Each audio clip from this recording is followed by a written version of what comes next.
Hi friends, எல்லாரையும் மெகுபவி dairy family சார்பாக வரவேற்கிறேன். ரொம்ப நாளாச்சும் லாங் வீடியோ போட்டு வாங்க இன்றைக்கி ஒரு ஸ்நாக்ஸோடு நம்ம வீடியோ ஆரம்பிக்கலாம். இன்றைக்கி நம்ம என்ன செய்ய போகிறோம்னாக்கா எக்கு பொட்டேட்டோ பால் தான் செய்ய போகிறோங்க. சூப்பராக வந்துச்சு. நான் ஃபஸ்ட் டைம் ட்ரை பண்ணி இது கூட ஷேர் பண்ணிக்கிறேன். அது எப்படி செய்கிறேன்னு சொல்கிறேன் வாங்க. ஒரு கடாயில் எண்ணெய் விட்டுட்டு அது கூட கொஞ்சம் சீரகம் போட்டுட்டு பொடியாக நறுக்கிற 2 வெங்காயமும் 4 பொடி பச்சை மிளகாவும் காரத்துக்கு ஏற்ற மாதிரி நல்லா மிக்ஸ் பண்ணிக்கலாம். அது நல்லா பொன்னிறமாக வதங்கட்டும். அந்த கேப்பில் வேக வச்ச 3 உருளைக்கிழங்கை நல்லா மேஷ் பண்ணிவிட்டு அதையும் போட்டு கூட கொஞ்சம் சால்ட்டு கொஞ்சம் மிளகாத்தூள் போட்டு நல்லா பெரட்டிக்கலாம். இது பெரட்டிட்டு எண்ணெயிலே வதங்கிட்டோம்.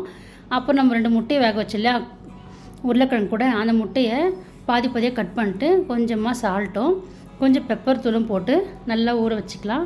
இது ஊறுற கேப்பில் ஒரு கடாயில் ஒரு பால் முழுகிற அளவுக்கு எண்ணெய் விட்டு அது சூடேறட்டும். அது சூடுற கேப்பில் ஒரு முட்டையை உடச்சி ஊற்றி நல்லா கலக்கி வச்சுக்கலாம். அது கூட 2 ப்ரெட்டு பீஸு 2 லேஸ் தாங்க. அந்த லேஸை மிக்சியில் போட்டு பொடி பண்ணிவிட்டு அதை பக்கம் ரெடி பண்ணி வச்சுக்கிறேன். நம்ம உருளைக்கிழங்கு வச்சுருந்தோம் இல்லையா, அந்த உருளைக்கிழங்கை நல்லா பால் மாதிரி தட்டிட்டு அதுக்குள்ளே முட்டையை வச்சு நல்லா ரோல் பண்ணிக்கலாம். அந்த ரோல் பண்ண பாலை இந்த முட்டையில் போட்டு நல்லா பெரட்டி எடுத்துட்டு அப்புறமே நம்ம ப்ரெட்டு தூள் இருக்கு இல்லையா அதிலே போட்டு எடுத்து எண்ணெயில் போட்டு மீடியம் ஃப்ளேமில் வச்சு பொன்னிறமாக வறுத்து எடுத்துக்கலாம். வறுத்த சூப்பரான ஒரு பொட்டேட்டோ எக்கு பால் தான். செம்ம டேஸ்ட்டாக இருந்துச்சு. இந்த மாதிரி நீங்களும் குழந்தைங்க ட்ரை பண்ணி பாருங்கள். ரொம்ப ஈஸியாக செய்யக்கூடிய ரெசிபி தான். மறக்காமல் நம்ம சேனல் சப்போர்ட் பண்ணுங்கள். மெகுபவி டெய்ரி ஃபேமிலிக்கு இந்த வீடியோ பிடிச்சவங்களுக்கு லைக் பண்ணுங்கள், ஷேர் பண்ணுங்கள், சப்ஸ்கிரைப் பண்ணுங்கள். மறக்காமல் கமெண்ட்ஸ் போடுங்க நண்பர்களே. Okay bye. இன்னொரு வீடியோவில் பார்க்கலாம்.